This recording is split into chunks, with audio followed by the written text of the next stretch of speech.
Welcome to Movement Memos, a Truthout podcast about organizing, solidarity, and the work of making change. I'm your host, writer, and organizer, Kelly Hayes. What happens when a technology doesn't have to work particularly well to remake the world? Today, we are talking about AI in the workplace, Google's decision to ruin its search engine, robo-taxis getting people arrested, block cameras getting destroyed, the movement against data centers, and what it means to build power against the tech industry. My guest is my friend Brian Merchant, author of Blood in the Machine and creator of the newsletter and podcast of the same name. The AI boom is often presented as an unstoppable technological shift.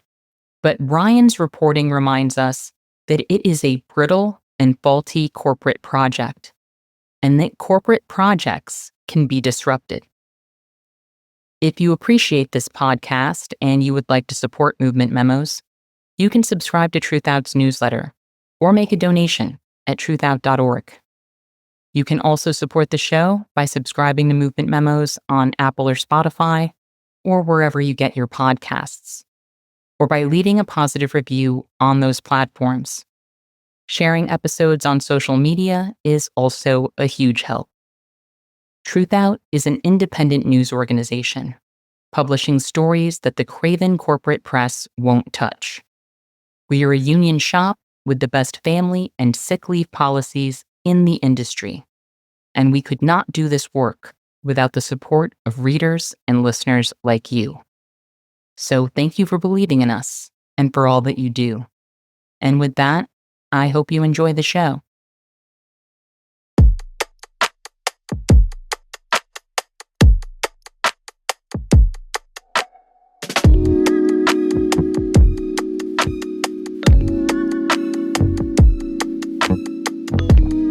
Brian Merchant, welcome back to Movement Memos.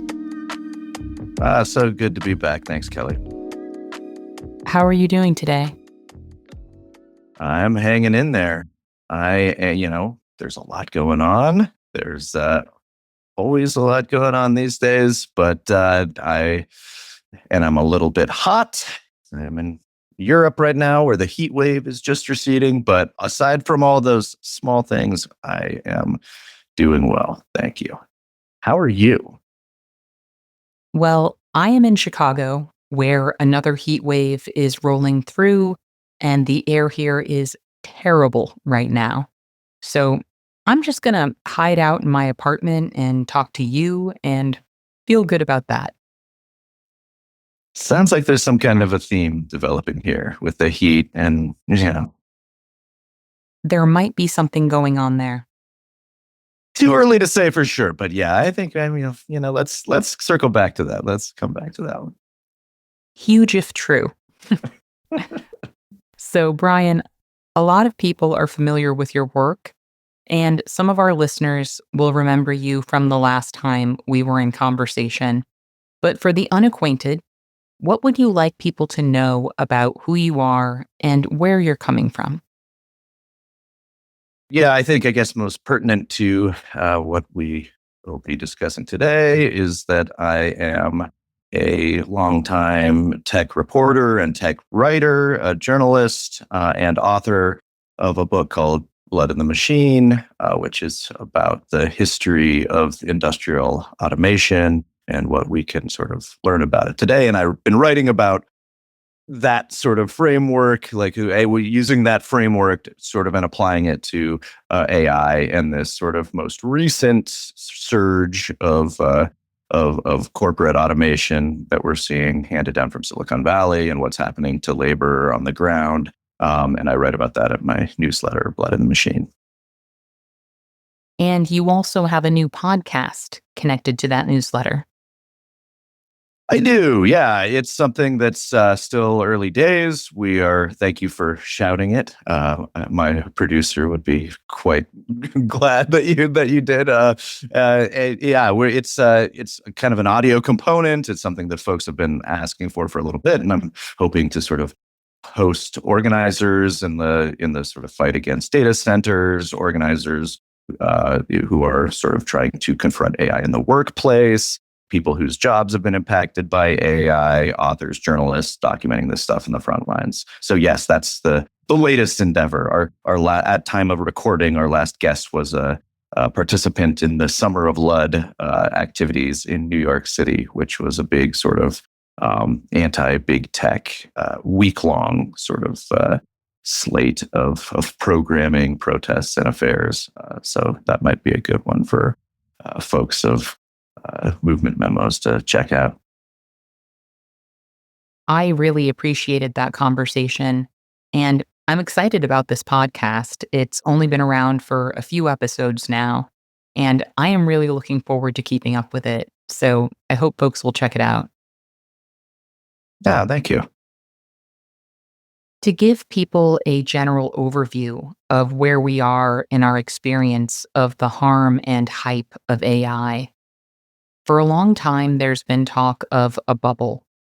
We've seen a lot of AI use cases fail, a lot of people pushed out of their jobs or forced to do their jobs in ways that are harmful or simply don't make sense, and even some people fired and then rehired. Given all of that, what is the current state of so called artificial intelligence and our relationship to it? You know, we were chatting a little bit before we started recording, and the word messy came up. And I am going to go with messy. The state of affairs is a complete mess right now. It is incredibly in flux. So as just a little bit of background, so Chat GPT, most people are likely aware on some level, really blew up at the end of 2022. It spurred this rapid fire kind of development, investment, and commercialization cycle that saw AI, generative AI, what we now sort of think of as AI, as sort of a product, as a technological trajectory, sort of take shape, right? So it's really we've been the last 3.5 years, and things have gone hyperspeed in terms of the industries sort of ramping up again, sort of investment in this technology and sort of turning it into the slate of products that are now sort of inescapable today on your app store, on Google, on just about everywhere else.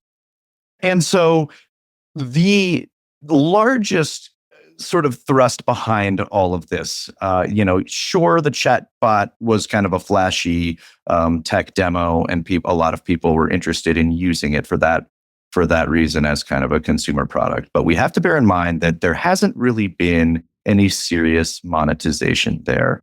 And in fact, there's a lot of reason to believe that investors were never really as excited about, say, ChatGPT, the chatbot, as they were about this promise that has undergirded the entire sort of AI development boom, which has been this promise that AI can replace labor, that it can replace jobs. That is, according to my analysis, anyways, according to my understanding of sort of the cycles of history and the industrial development and how these technologies are developed and sold.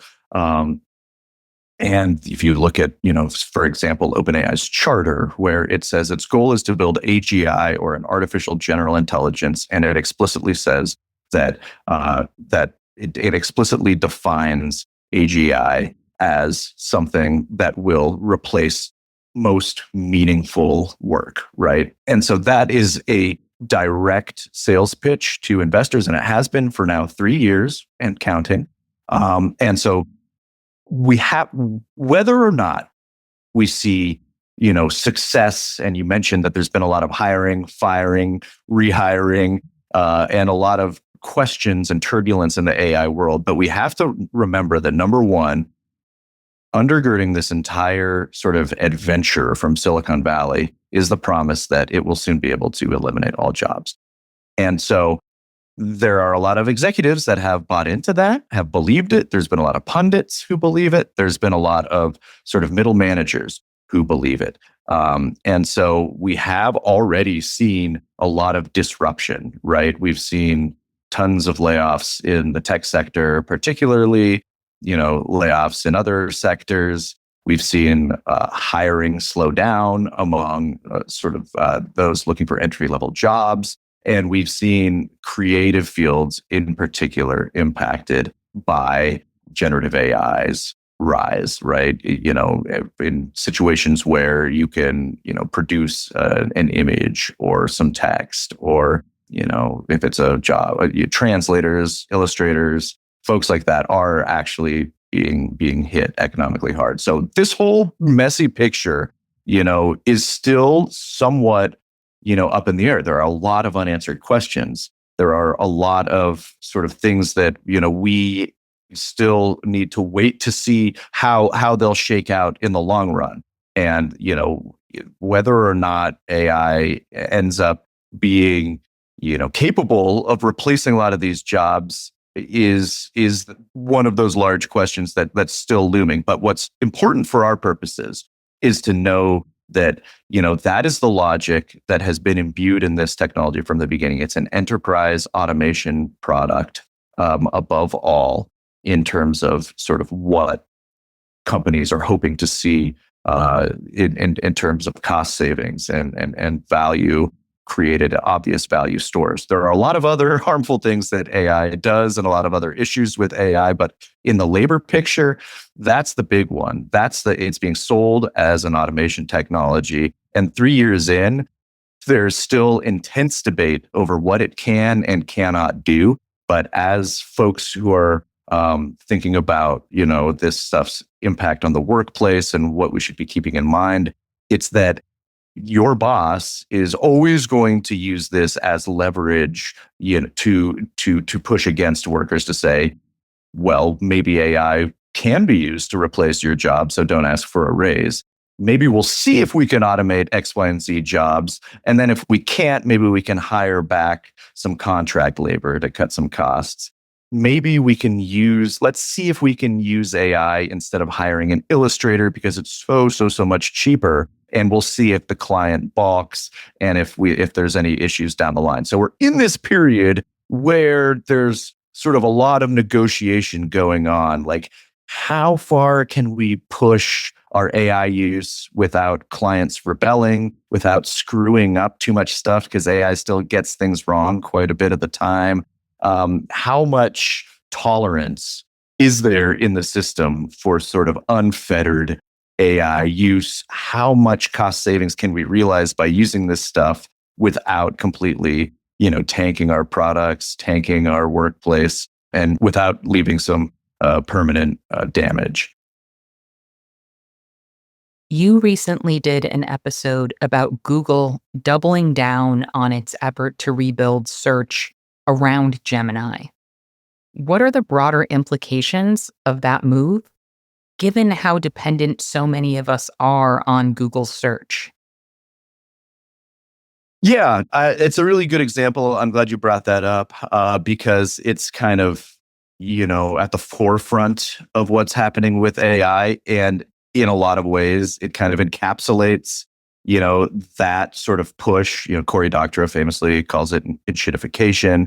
I'm sure a lot of listeners have heard that term, but, that's kind of what goes hand in hand with a lot of this job automation. And it's not just job automation; it's the automation of other digital features, and again, seeing what we can do with AI for cheap, that we can get away with, and hopefully eventually sort of cut some costs down. Again, I should mention the caveat that that finding those cost savings and finding big ones is especially imperative because AI is just, as a lot of you might know, is so expensive to run and to operate. It just requires tons of data, tons of energy, tons of salary cost to hire talent for these things. So it's just huge, enormous costs to run AI, so the desire for these companies to find those cost savings is now accelerating. So all that said, Google has decided to, uh, as you said, transform its search product, and in a very sort of kind of aggressive way, a way that 10 years ago even would have been completely unthinkable, right? So many of us may know that if we use Google search now, instead of getting an indexed sort of list of search results, we get Google's AI overview, which is an AI generated answer based on the query that we made. And it's sort of the AI's best shot at sort of just answering that question with the intent of keeping us on the page, instead of clicking through to a link that would take us off of Google and onto, say, independent writers or newspapers website or a small businesses website or you name it, right? And so this shift is really, to me, showing what AI is all about. And I think it's one that, for folks like Kelly and I, is especially sort of close to home, right?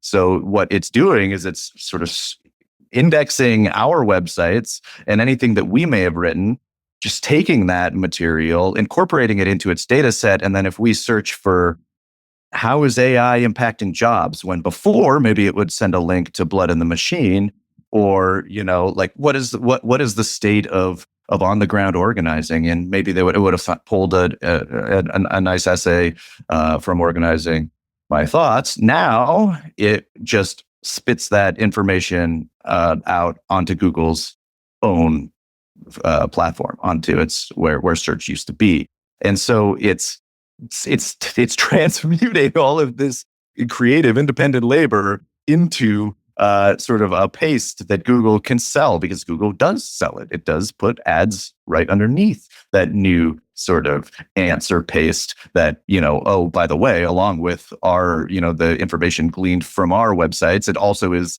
putting falsehoods in there at a rate of, one out of every 10 search, or, if it's wrong 10% of the time, is still the finding. It still hallucinates, as the AI researchers call it, 10% of the time. So it's generating this absolute sort of mishmash of information that Google is hoping that it can profit from by selling more ads against essentially our labor, right? It's taking that work and that effort and that information that was generated by other parties, kind of moving it over onto Google's side of the ledger, and then Google's monetizing it and selling that information. And again, the question is, can it get away with that? Well, is AI overview, Google's product, good enough, or will users begin to revolt? Sadly, right now, it doesn't seem like they are revolting in large numbers. They are just sort of adapting to this new era in which Google's wrong part of the time. And we can talk about some of the things that are happening in that sphere, like that there are actually cases sort of going, especially in Europe.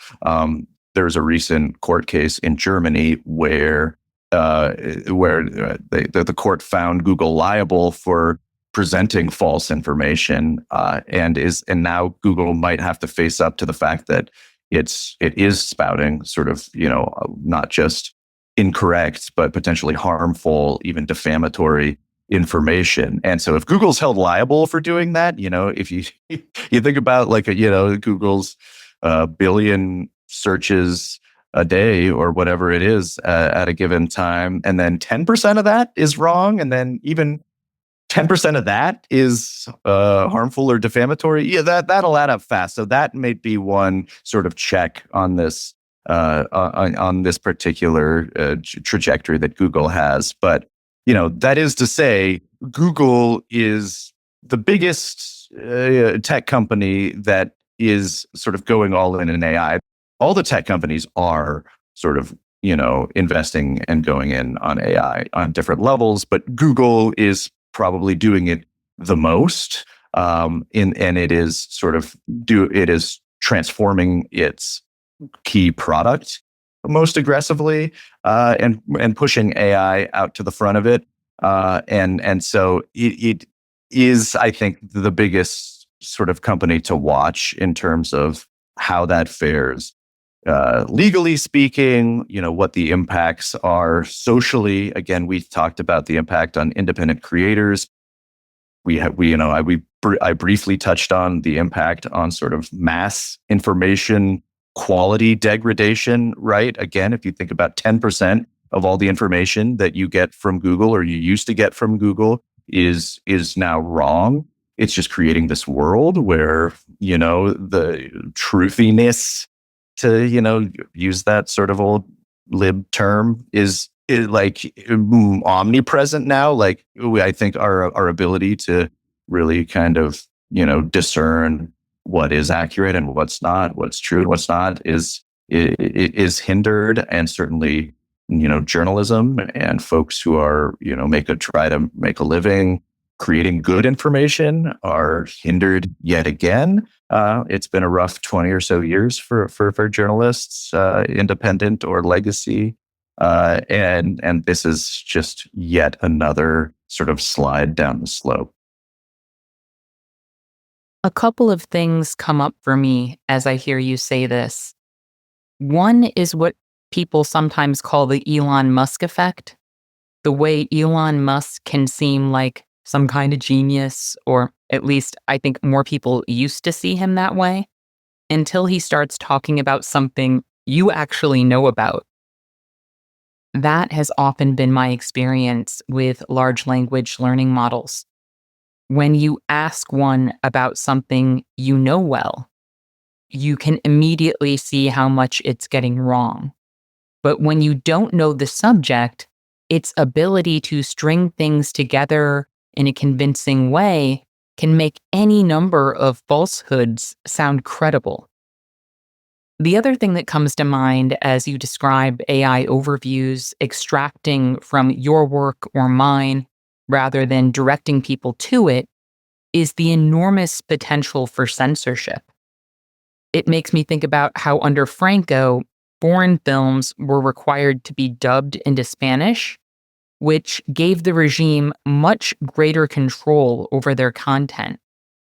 If you falsify the subtitles, someone who speaks the original language can still hear what's really being said.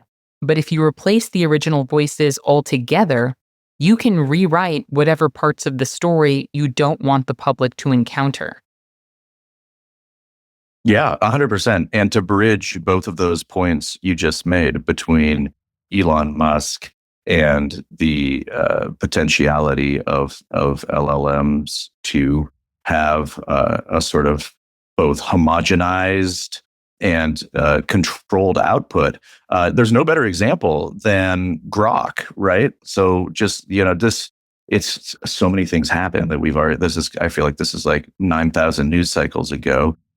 But basically, if you remember the sort of the Mecha Hitler incident where Grok started declaring that it was Mecha Hitler to certain replies, and it turned out that that was a result of Elon Musk, almost certainly Elon Musk. It hasn't, I guess, been explicitly proven because, we don't know who was in the room or who ordered the code change. But Elon Musk didn't like some of the responses that Grok, which is Elon's chatbot that's sort of attached to X and is under XAI, now under SpaceX, who can keep track of all this stuff. Anyways, it is he ordered sort of this corrective. He thought, he was mad that some replies or responses it was giving were too woke. Of course, he's always worried about wokeness. And then so he changed the code base, or ordered the code base changed, and in a way that was just a little bit too dramatic. And all of a sudden, it starts talking about white genocide and declaring itself Mecha Hitler. And just a little bit before they fine tuned it again, the illusion broke that, this is a reminder that, oh yeah, right, like there are inputs and controls into these systems, things that the developers and the designers can decide that it cannot say. or that it should always say, or that it should never say. And that so there is an incredible amount of bias that's governing these systems at all times. And in this moment, as you mentioned, given how close Silicon Valley is to the Trump administration, and given the fact that it has evinced no discomfort with cozying up to authoritarianism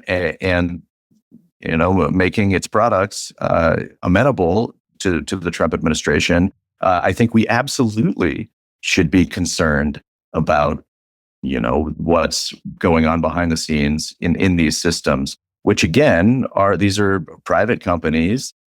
We don't know what is in what sort of weights are being used to sort of mold the output of the LLMs. The weights are sort of basically how you can sort of change or control as best you can the output.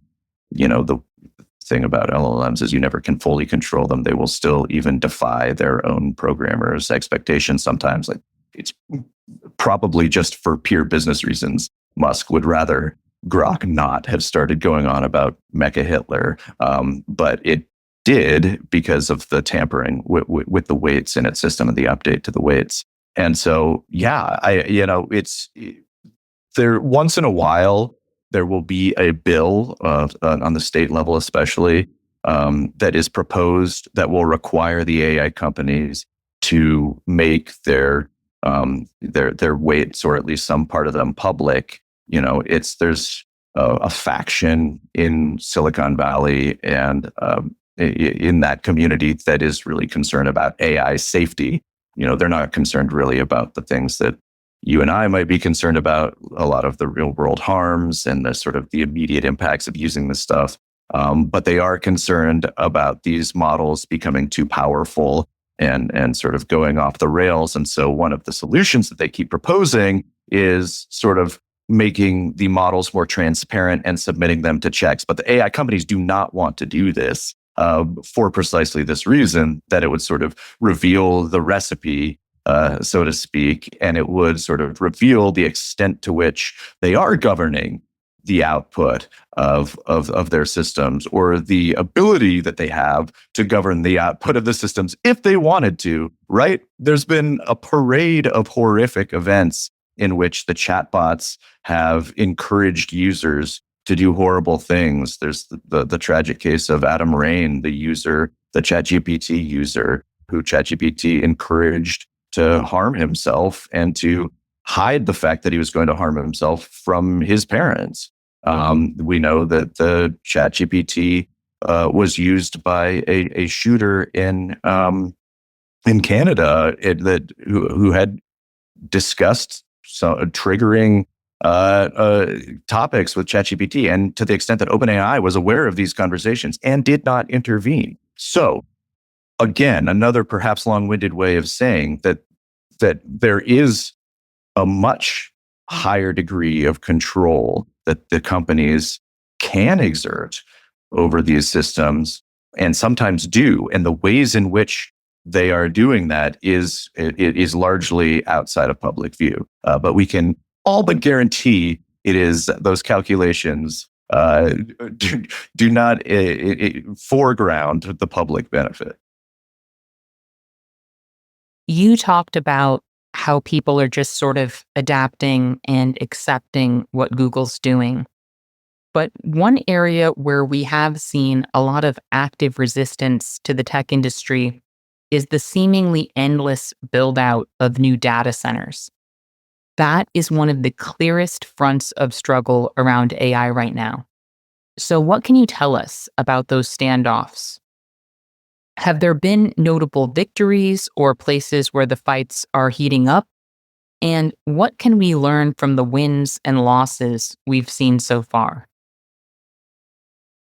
I think that the data center opposition movement is maybe one of the most exciting, maybe one of the most fascinating, surely, sort of political movements going on right now, and arguably one in which there is the most potential to sort of galvanize a politics beyond just sort of data center opposition. And a lot of times it is a part of other ongoing struggles, surely.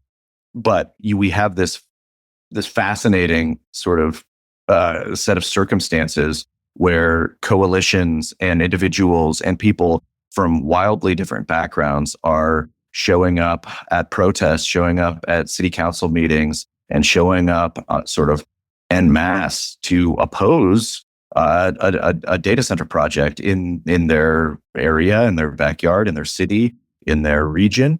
And there is a lot of energy here. There's a lot of charge power. Sometimes these protests or opposition movements get criticized for NIMBYism. Sometimes people critique the fact that that there are these radically diverse coalitions and say that, well, that's not going to hold together beyond that. But I tend to think of this as a moment that holds great potential with people coming together. And on the basic level, it's sort of working class people with a stake in their communities, recognizing that they are at risk or are currently being trampled by big tech, by a greater power that's seeking to extract value, extract resources from them, from their community, and give them next to nothing in return. And sort of the contours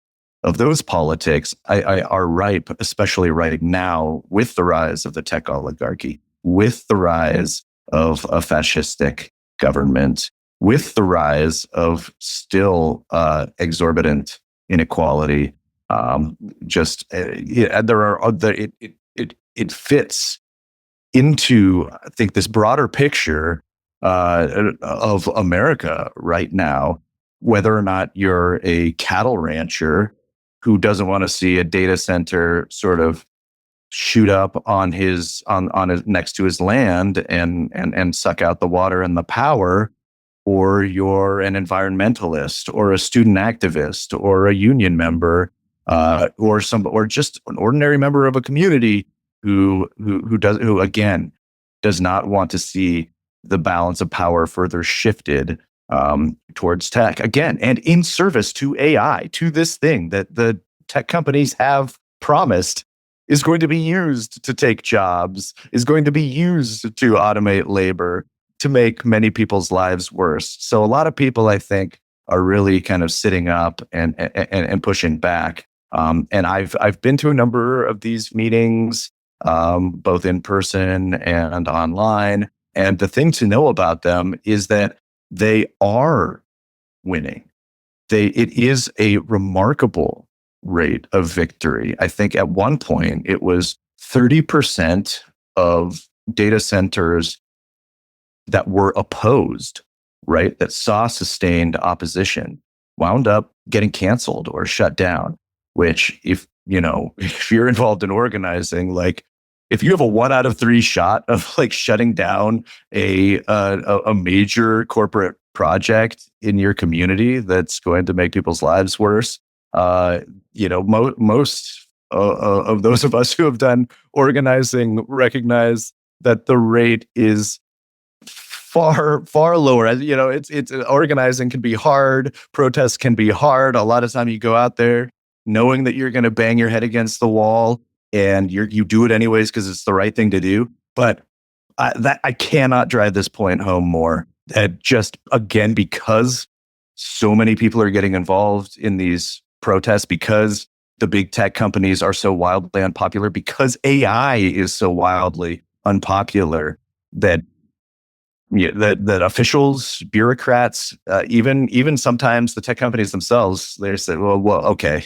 you win this time, right? The biggest data center yet proposed in Prince Williams County, Virginia, was just scuttled again because of a coalition of opposition from homeowners on one side and a historical association that oppose the way that the land would be used for data centers. It was a historical, battlefield site that it would have encroached upon. So these coalitions are forming and they are powerful. The question, of course, is then how do you make that sustainable? How do you grow that power? What's next after that fight in the data center opposition movement? And I think there's a lot of smart folks working on that right now. And for a good number of folks, it does not. The battle does not end when the data center is canceled. But keeping that momentum going, I think, is one of the big sort of imperatives of our time. I think there's something about data centers that makes what big tech is doing feel very material to people. There's the seizure of land, the noise and air pollution that people don't want to live with, the depletion of water at a time when temperatures are rising and water really couldn't be more precious, and the threat of rising utility costs. All of that registers with people in a very direct way. Whereas so many of the other harms coming out of the tech industry are wound into products and services and into ordinary ways of moving through the world that people may not think too hard about until something goes wrong. I want to ask you about a recent incident involving Waymo. Some teenagers were drinking and playing with toy guns in one of the company's cars. Waymo employees were watching them through the live interior camera feed, mistook the toys for real guns, and called the police. They remotely stopped the car. The teens weren't locked in, but Waymo lied to them about why the car had stopped and told them there was a mechanical issue with the robotaxi. Police then surrounded the car with weapons drawn and a police dog, detained the teenagers, and searched the vehicle. I mean, there's so much going on here in terms of what this incident represents. So, what do you make of it? Yeah, I mean, this incident is a wake up call, right? I think we all intuit on some level that Waymos are roving surveillance vehicles, that they're always scanning their surroundings. I mean, by virtue of the way that they operate, they have to be. They are constantly collecting information about their environments, and they are recording it. We know, thanks to reporting by 404 Media and others. And they record that data, they store it, and that data can then be subpoenaed and used by law enforcement. And Google has happily handed it over. So we knew this was happening. We knew that the Waymos were going around surveilling everything. Now we know the extent to which passengers are being surveilled, and what a direct line to law enforcement that Waymo, which is a subsidiary of Google, has. Right? If it suspects foul play, and it's unclear whether or not this was an automated sort of flag shot up by some computer vision system that was monitoring the interiority of the vehicle, or if it was a sort of a safety driver. They have these people that can be triggered whenever a Waymo doesn't know what to do. It sends a signal to an off-site safety driver, an operator who's basically can watch and see what the Waymo is doing from an office building far away. Sometimes even in the Philippines, as reporting has revealed. And then they'll tell the Waymo what to do. So either something triggered the Waymo sensors, and then this individual called the police himself, or there was a direct sort of trigger to contact the police. Whatever it was, I think this is a true wake up call that we are being surveilled all the time, inside and outside of these vehicles. And if either the system or a person embedded in the way that system operates doesn't like what they see, they can call the cops, who can then show up and confront the vehicle with guns drawn.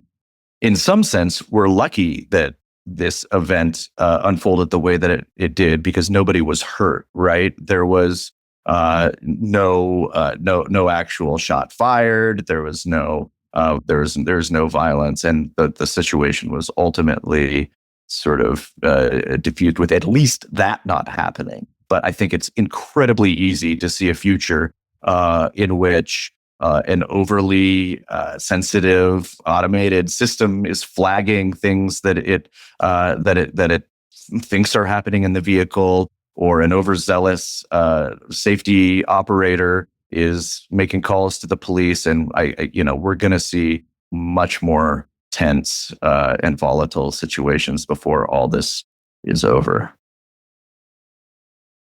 What really strikes me is the convergence of surveillance, labor displacement, and state violence. These young people may have been behaving as though no one was watching them because there was no driver in the car. But in reality, they were actually in more danger than if a human worker had been present in the car, because a human driver probably would have just said, "You can't drink in here," or "Put the toy guns away," or "Get out of the car."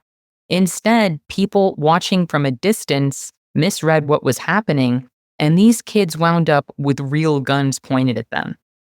The worker has been removed from the car, and their judgment has been replaced with hypersurveillance and potentially catastrophic escalation. And while people are accepting a lot of these sort of everyday tech driven perversions of the human experience that we're witnessing, I do think there's a real potential to galvanize people around rejecting Waymos specifically, because I think they're emblematic of something. I'm thinking about the anti ICE protests in Los Angeles in the summer of 2025, when multiple Waymos were set on fire. I've talked with people in LA about this who've said they don't think there was anything incidental about those vehicles being targeted.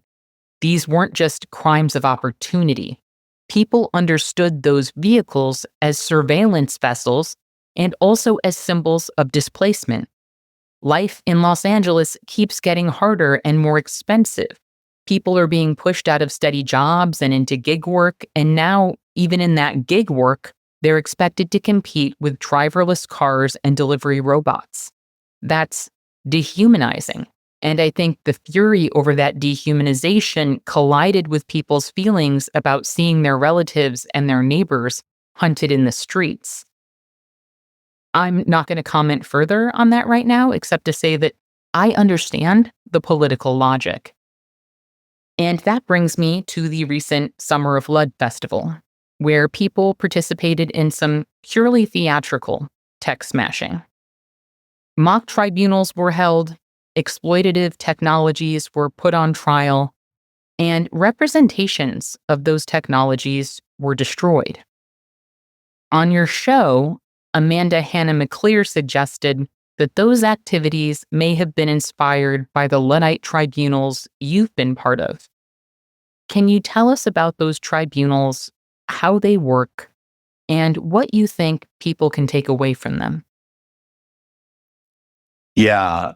I should be doing more of these. They're so fun. They're great. They're the best. I've done a handful of them over the last couple of years, mostly in New York and the Bay Area. And if folks want a write up of what it was like to be in the room, a New Yorker writer was actually at the first one we did. You could search for Luddite Tribunal, New Yorker, and Brian Merchant. I'm sure there's something will show up. Or can we throw it in the show notes? We can throw it in the show notes. Absolutely.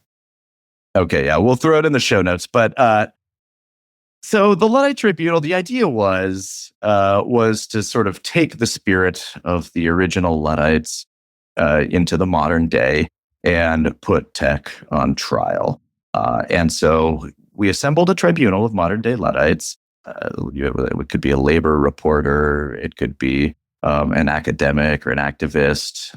I've been involved in most of them. I'm so pleased that other people are doing them, and I certainly have not been at all of them, which is wonderful to see. But so you say you take a ring camera, right? And we then subject the ring camera to the tribunal and say, does this commercial technology harm or benefit society? It's a simple question. So should be simple enough. It's actually not. Depending on what the device is, some are more clear cut than others. A ring camera, for instance, is something that's a surveillance tool that has contributed to sort of the deterioration of trust in neighborhoods. It shares data with the police. It has been used for some truly repulsive sort of content creation on TikTok and before, if you remember, making people dance and all that. In my mind, the ring camera is an open and shut case. So that, for instance, got the thumbs down. What about a laptop though? You take a laptop, an Apple laptop, right? Then you can have all these sort of interesting conversations about, well, it helps me write. It allows me to access the internet, and then you have to say, well, is that good or bad, or is that like, could it be, if it's Apple, we know their supply chain has all sorts of problematic labor exploitation wound throughout it. So is that reason to smash it? Or does the fact that it maybe allows sort of dissident journalists to write articles So anyways, you get into these conversations, and then the panel, the tribunal renders a judgment, thumbs up, thumbs down. If the thumbs down win, then we take an actual hammer and we smash the device there on the spot.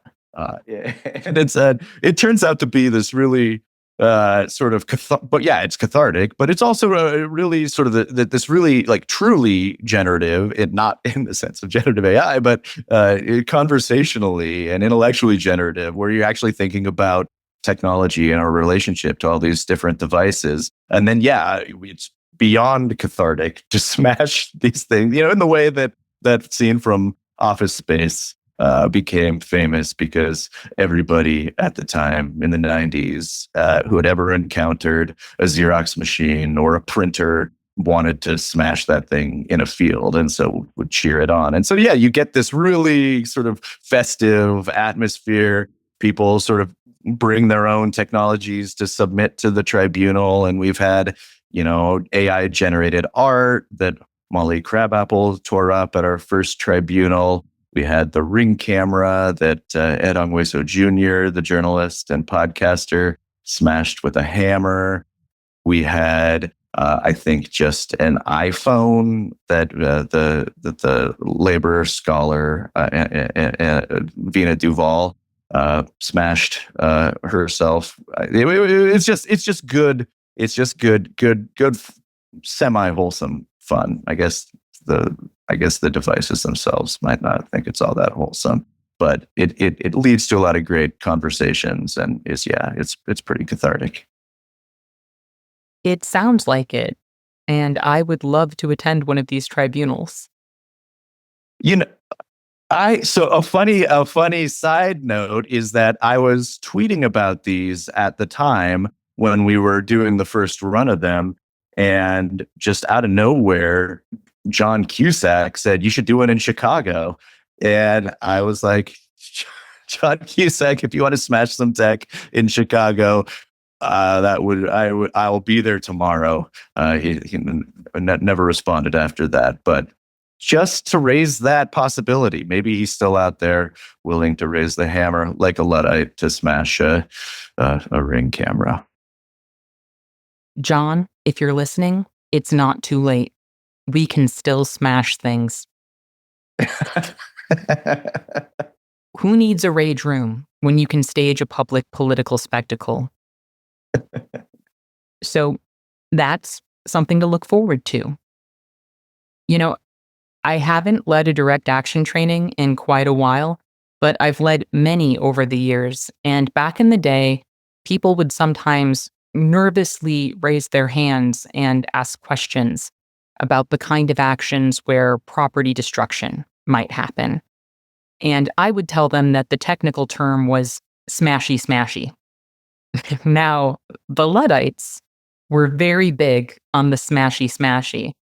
So I'm curious, as someone who has studied the Luddites and is watching AI resistance movements closely, where are we seeing people actually break things in the current climate? And what are the implications or potential effects of those actions? So it's interesting. There is an attack surface, if you will, right now, and it's the flock surveillance cameras.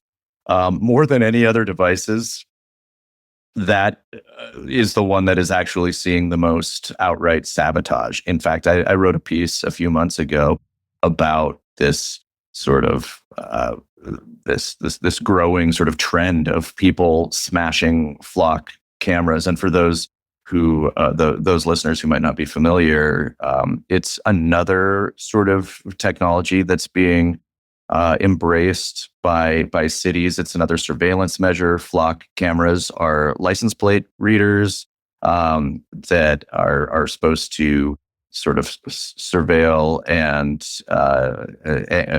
prevent traffic violations and traffic crime. But it turns out, of course, that these things can be used for so much else. And, in addition to promising sort of around the clock video surveillance on behalf of the police, they also have been found to have been that data has been shared, for instance, with ICE, who has then used it to find out who may be driving through the area that they can target. And it's been abused by police departments multiple times. Reporting again from 404 Media and others have found that police officers have accessed the Flock database systems in order to stalk their exes. There are a lot I could go on. Flock is one of these truly horrible technologies, kind of like the Ring camera. Very, very similarly related to the Ring camera, actually, in a lot of ways, except it's usually purchased by a city or a municipality through a big contract, and then Flock operates them. They also have the added sort of feature of looking like these horrifying modern eyes of Sauron. So they're just very easy to see and they creep people out. And so it's another technology that people just kind of hate, right? Like they just see it and they hate this thing. And so there has been actual sort of sabotage from Oregon to San Diego to, I believe it's Virginia. In Virginia, someone went and systematically dismantled like a bunch of these things and is now facing charges of vandalism for sabotaging these devices. But it's again, people are on the side of the saboteurs, on the side of the smashy smashers, because to most people, it's clear that these are tools of the surveillance state. These are tools of an increasingly fascistic government. These are tools of a for-profit tech apparatus that is seeking again to profit at the expense of ordinary citizens who just kind of want to would rather go about their lives and just be kind to their neighbors and forge community, right? Not just be stared down at by these all-seeing technologized eyes. So people are pushing back, sometimes by showing up at public meetings and organizing against data centers, and sometimes by smashing things. And we have these figures on the right who have been arguing that the momentum against AI, and particularly the movement against data centers, is being fueled and funded by business interests in China that want the United States to lose the AI race. This kind of accusation feels very familiar in a country where grassroots action is often characterized as the work of paid protesters or outside agitators. But as someone who's covered these movements, can you talk about both the absurdity and the danger of these characterizations? Yeah, on the one hand, it is sort of nakedly absurd. And well, let me say this. I will say that this is like I feel like a really good sort of avatar for sort of the nature of our entire kind of administration right now, right? Like this idea that that business interests in China or these malevolent foreign forces are seeking to, intervene from afar to disrupt American prosperity by, you know, paying protesters to show up at City Hall and oppose data centers. It's one of those things that's just like so stupid, and it's to the point where it's almost funny that it's so absurd that it's almost comical because you show up at one of these data center protests, or you read about one, or you spend 10 seconds looking at the comment section of a Facebook group, and it's immediately clear that this is a movement that is not left right, that is not full of radicals. And that is, that what makes it especially comical is that it's almost certainly full of plenty of Fox News watchers, where this new conspiracy theory is being sort of pushed and tried out the hardest. Who, Fox News viewers who are, likely to watch this and go, that's bullshit. I'm protesting this because I don't want a data center in my rural community. I don't want it to affect my my farm or my neighbors or my you name it. It's but at the same time, despite being obviously absurd and stupid and refutable, it's also somewhat paradoxically quite dangerous because it also mm, continues us down this path that the Trump administration has been going elsewhere, in that it's been seeking to label data center protesters as extremists. There are these sort of fusion centers where local and federal authorities are surveilling anti-tech activists, anti-data center activists, and using these worrying terms. And then we know from reporting in Wired and The Intercept that names are being entered into databases. And there's terms like domestic extremist being thrown around that have real sort of potential legal ramifications should they decide to flip the switch and start trying to round people up. Things that we know this administration is very comfortable doing. And so I think the only thing preventing uh, a more concerted campaign against anti data center movements is the fact that they are bipartisan, that they are legitimately bipartisan and comprised of people on the right as well as on the left. Again, these data center movements are not just erupting in Vermont and California. They are in Oklahoma. They are happening in Montana, right? They are happening in deep red places as well as blue states. So it's I think that the fact that they're really trying to see if they can get this line of attack sort of off the ground, if they can get it to stick. But I think as of right now, the sort of organic politics of the movement are repelling those attempts.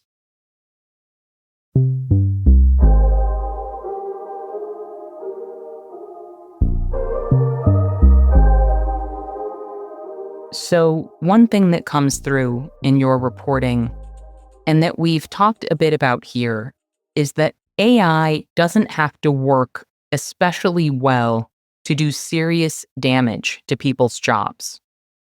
Bosses can use it to cut positions, drive down wages, de-skill work, or force people to spend their time correcting machine generated garbage.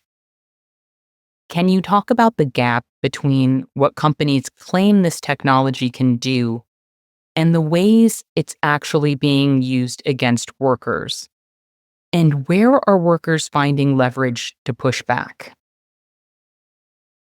By and large, the tools that we have right now for if you're a worker and you're staring down the barrel of an AI happy boss or a management that's you know continuing to funnel AI down the chute, basically what the only sort of bulwarks that we've found so far are public shaming in a lot of cases. If it's a creative industry, there's still a big stigma, rightfully so, about a lot of AI output and AI use, and public stigma can sort of push that back, but more durably, or organizing for trying to forge new contracts. But it's not every worker certainly has the ability to sort of access the benefits of being part of a union. I think it underlines the need to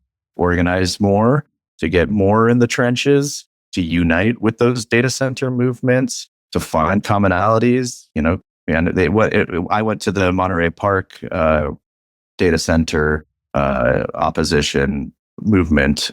But I went to the city hall meeting where the data center movement showed up to oppose a new facility and ended up getting it shut down. And not only that, but they ended up getting data centers banned from the city on a more permanent basis as well. And there were creative workers there in the mix. There are, Monterey Park is just outside of LA, so there are some, workers from the entertainment industry there, as well as, healthcare workers, homeowners, students, just ordinary citizens, and all. And I think the next step is to roll all of that together and to push onward, because I think, you need to try to stop AI in your workplace, sure, but we also have to establish the boundaries and parameters more robustly and more durably as well. And you can kind of, work both fronts, I think organizers are finding. And so, yeah, I think that's the future is both trying to, exert labor power in the workplace. It's a useful organizing tool I found. I wish let me just say, I wish more organizers would hold up AI as this catalyst and recognize that, like, just again, lots and lots of people hate AI, especially if it's threatening your job. We still have this complicated relationship with technology, especially in America, where it's supposed to be this sort of, inexorable force for progress. And as much as that myth has been punctured, it's still difficult to work around in some cases. So even a lot of union organizers and folks up in the sort of the upper echelons of these unions are still a little timid about wanting to wade into the fray and sort of look like Luddites, the misconception of Luddites. But I would really encourage them to do so, because it can be a very powerful solidarity generator. Again, nobody likes this thing in the workplace. Nobody wants it to automate their jobs. Nobody wants it to take what they love about their jobs. And saying we're going to fight it is just about the most sort of unifying thing you can do. The data center movement has sort of borne that out, has proved that. And I think, increasingly turning to that line of attack, so to speak, in workplaces will generate similar results. We've talked about AI as a corporate project, but these companies are also becoming increasingly entangled with the military, policing, surveillance, and the Trump administration's authoritarian project. How should we understand the relationship between the AI boom and the expansion of state violence? And what does that mean for movements that are trying to resist either one? Yeah. Again, we need to always remember that AI is a powerful instrument of surveillance. That is one of its key promises, especially to the state. also to businesses, but especially to the state. We know also that these companies have, worked directly with the Trump administration in a number of capacities. We know that Anthropic, the largest AI company, it just overtook OpenAI recently, has large contracts with the Department of Defense, and that its AI was used both in the campaign to extract and kidnap the president of Venezuela, and in some capacity in the bombing campaigns in Iran. Um, so we know that these technologies are being used by the state, and we know that a lot of times that these relationships are quite obviously tight. We know Palantir, Peter Thiel's company, has been doing brisk business with the state and is working with ICE and other agencies. We know that we know Amazon has contracts with the state. They essentially all do at this point. So we know that there's sort of this on one level, just transactionalism in which the tech companies are providing services, often for surveillance, often for operational reasons, and sometimes directly for the military. On the other hand, what's new with the Trump administration is this sort of desire to sort of semi-nationalize some of these companies. The federal government has a stake in Intel. Trump has sort of this weird deal with NVIDIA that allows it to sort of skirt the export controls that we otherwise have. So it can sell its chips to China in ways that other companies can't, because NVIDIA promised the Trump administration a kickback. Again, it's this sort of gangster capitalism stuff, but it has potentially larger ramifications. Most recently, OpenAI has been floating the prospect of selling the federal government a stake in its company.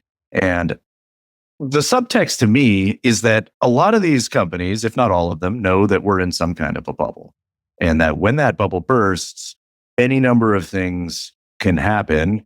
Some of these companies may otherwise go under, and OpenAI is arguably the most exposed of all of them, without having, like Google, a durable alternate revenue stream through advertising. It's basically all floated on investment cash, and if it takes a hard enough hit, it could certainly go under. So what we're seeing is Sam Altman and OpenAI and some of the other AI companies fishing around for ways to sort of further integrate themselves into the state as a means of insulating their business from those potential fallouts. And in so doing, they're further grafting all of the sort of logics that the business has into the state. And so, in a lot of ways, this is much worse, right? And let's be honest, like, if the AI bubble bursts, OpenAI probably should go under. If it can't, if it can't actually sustain itself with a business, something that just about every company pre-AI boom, needed to have an actual revenue stream, an actual business model, something that OpenAI absolutely does not have right now, then it absolutely should bear the consequences. It should be up to the American people, right, to float Sam Altman and OpenAI so it can continue making a chatbot that tells people to harm themselves. Like, that should certainly not be in the public's responsibility. So I do worry that as we drift further down this road, that we do risk seeing a further integrated authoritarian state with an increasingly right-wing Silicon Valley seeking to protect any threats to its potential profit making, and I think that really could be a scary thing. Fortunately, I will say it's also quite brittle. So the Luddites are remembered as people who smashed machines, but they were really fighting over power, over who controlled technology, how it was used, and who would bear the costs. When you look at the resistance taking shape now, what would winning actually mean? Is it about stopping particular technologies, gaining democratic control over them, breaking the power of these companies, or something else? And what would a movement capable of doing that have to look like? Boy, if I knew the answer to that, I would be, yeah. Let me say that. I mean, that's a great question. I mean, and if I knew the answer, I would be out there right now doing well. I guess in some ways, maybe I am trying to do what I can to foment some of that. But that is to say, number one, these companies need to be opposed in the trenches right now. That's what's happening now. And we cannot sort of take our eyes off the ball right now. Number two, we absolutely do need to find new modes of democratic governance and development for these technologies. We cannot just continue down this road where immense moneyed interests sort of build a product, float them with hundreds of millions of dollars for years until they begin to see a way that they can that they can profit at our expense. Ultimately, is what happens. There needs to be a way for us to build technologies that actually serve people, that serve communities, that are not extractive, but supplemental and that augment our lives in genuine ways. I think that we're capable of that. You know, people sometimes call me a pessimist and say that, you know, yeah, they call me a Luddite and say I just want to smash technology. I want to end it. I want to stop progress.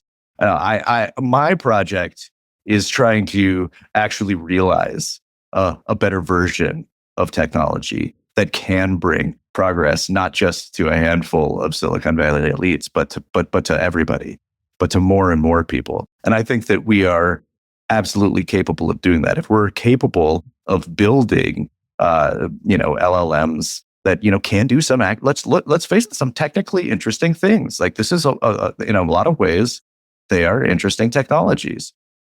The way that they're deployed is horrific. So we can take that ingenuity that we use to sort of actually engineer the technology and then ensure that it benefits everybody socially, right? So I think though that's where the questions of our day lie. I think in figuring out the politics of technology in a way. We are behind on that. People always say, oh, like this political party or that political party is behind on tech. They don't get it. And that's because it is a really hard problem in a lot of ways. But I think it's one that we can solve. And I think it's one that we can do a lot better than just letting, again, a bunch of tech barons kind of decide what they want to do and then fighting a constant rearguard action to it. There's been some interesting work done in sort of imagining alternatives between folks like Aaron Beninoff has written extensively in the New Left Review and elsewhere about some ideas where you can imagine sort of cooperatives or councils that are having more holistic debates and discussions about how to develop and deploy a technology in a way that's not just purely profit seeking. So maybe that's like a little bit of a tangent here, but yeah. One, we absolutely need to keep up the fight. In the city halls, outside the data centers, in the streets. Number two, we have to sort of really get to work engineering democratic ways to develop and deploy technology. And then number three, we have to find ways to ensure that we all benefit from those technologies, that in the end, they all do service the people, right? They serve the people. not the corporate titans who are currently extracting the value and hoarding it for themselves. I love the idea of us thinking together in public about how to make technology serve us and how to build the power we need to do that. Because you've talked about how unpopular these technologies are. But right now, I see a lot of that unpopularity being expressed in the form of people announcing their consumer choices. People are on social media saying, I don't use it and I judge people who use it. And it makes complete sense to not use a service you've identified as harmful. And you're within your rights to judge people for using that service, but neither of those things helps us build power. Yeah. No, that's an important point. No, that's a really important point. I do think that there is a place for rejection and refusal, but then again, I think just in the same sort of vein of the data center politics, where the refusal is step one. So we're refusing it, and then what? Okay, we're refusing it, but it is hard because we then immediately get into much murkier, more challenging waters where we do have to address these questions, like should there be like an AI in any capacity, right? Like should generative AI exist for anyone anywhere? Like what formations might ensure that the niche uses for generative AI that are actually useful stay relegated to that sphere? Like, do we have like a public system like a public institution where or like a public university type system where like they say, okay, that you want to use generative AI, let's see hash it out over there, but it's under the public control, under a public domain, studied by scientists, researchers, and with certain sort of checks and controls on there. I don't know. I honestly don't have the answers here. And I think the ultimately underlying a lot of these conversations is that the discussions of how to use AI can and should be bound up in questions about how society itself should work. Like, how do we, I think generative AI and AI has really become entwined sort of inextricably from capitalism. From, you want to talk about late capitalism. I think generative AI is the latest capitalism, right? Like these two tendencies are very much entwined and are pursuing right now sort of the extreme versions of like an extreme objective of sort of wealth consolidation, extraction, and it's doing it all digitally, so it's happening very fast. But in fighting generative AI, we have to sort of link that to conversations about what we want, capitalism to look like. And I will say that I actually think there's a big opportunity here, because AI has kind of pushed a lot of these conversations past the threshold where you have corporate CEOs saying nobody should work anymore, but they should all pay for our products, or whatever is the subtext. But if we take that at face value and say, okay, well, then what does society look like? Because we're not going to buy the version that you're selling where you get to be rich and we're all kind of like serfs just sort of gratefully pecking out at ChatGPT. But if AI itself as a engine is as powerful as you say, then like, aren't we free to imagine what the version of society that looks like in that case? Some interesting spaces can open up, even if we're just kind of taking the piss out of what the AI titans are saying. We do, have sort of new potentialities that we can work with, especially if you're, on the left and looking for ways to sort of strike back at the tech titans and at the oligarchs and try to realize a more egalitarian world. I think we can find some interesting and ways to sort of subvert the logic of the Silicon Valley CEOs and the AI blowhards. I think there's some interesting politics to be done there. And I think these tech tribunals would be a great critical thinking exercise for people to practice thinking about some of the complexity here. I'm thinking about the Maori people, for example, using an LLM which they control as a means of preserving their language. Are we going to shame that form of AI usage? Or are we going to say that there are some meaningful applications that can proceed in an ethical way? And if the answer is no, even if I understand the reason or people are trying to do it more ethically, I still disapprove, then how can people's needs actually be served? Because that's a question that has to be addressed. And I also just want us to be compassionate with each other. Because for this project I'm working on, I have been talking to so many people who are staunchly opposed to AI, and also to a lot of people who use it. And some of them have been forced to use it, and some of them feel coerced to use it by the demands of their jobs or other things that have been thrust on them under capitalism. Some of them are disabled people who feel like no human being wants to hear about what they're up against physically or mentally every hour of every day. And all of those people have unmet needs that we need to think about, and none of them are our enemies. Like, I get it. I get angry when I see AI slop on social media, especially when people are creating so-called artwork or writing and hurting real creatives and journalists whose work is being looted and devalued by this shit. But there are so many ways that people are interacting with this tech, and they're not all trying to pick our pockets.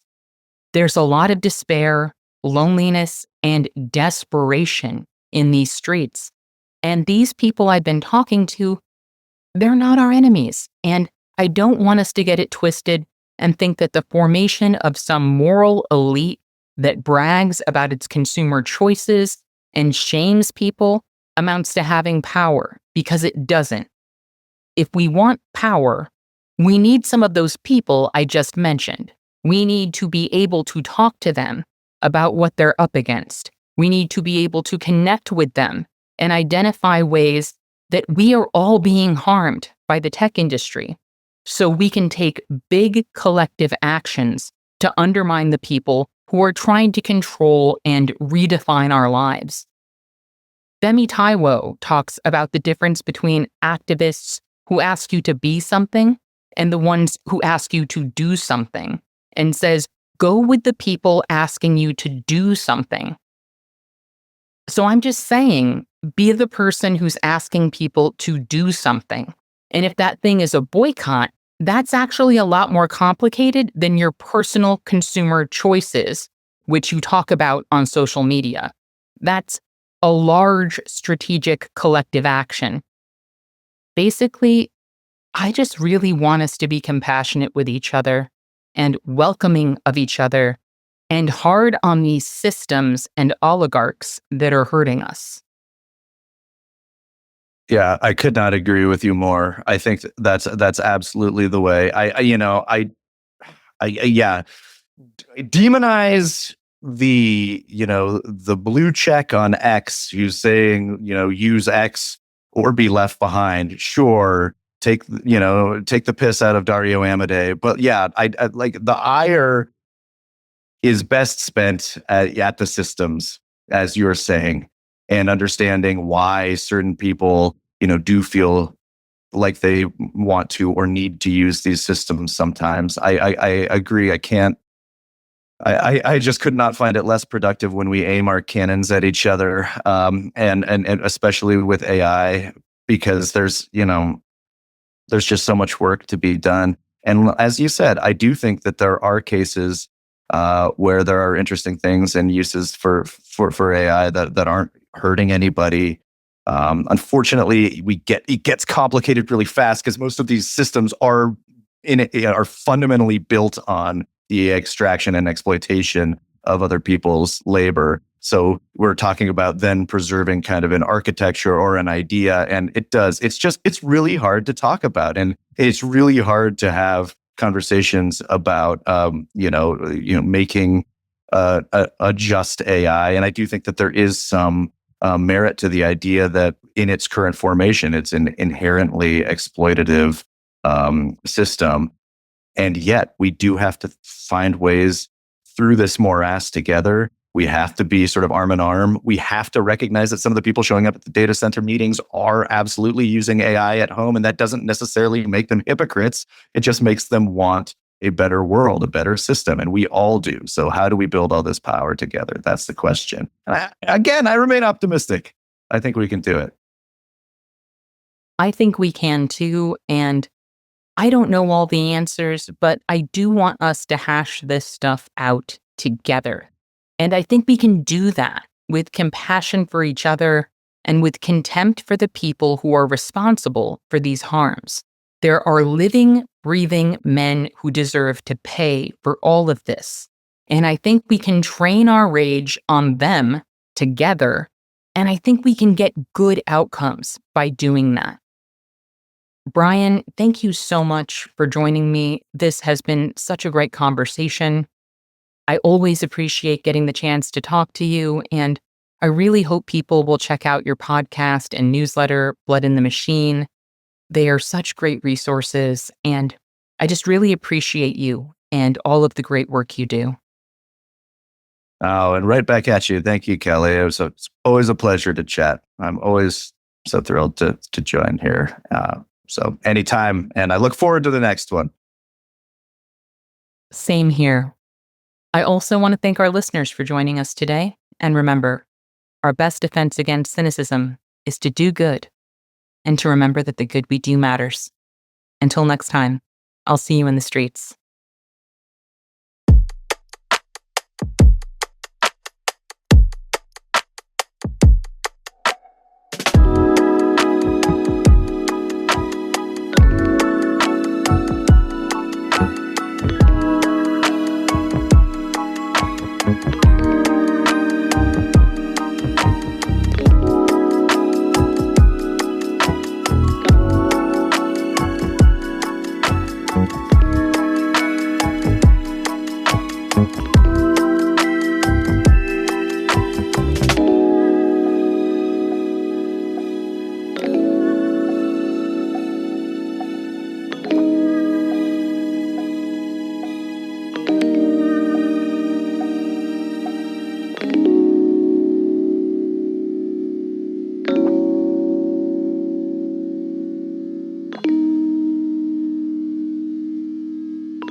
Thank you for listening to Movement Memos.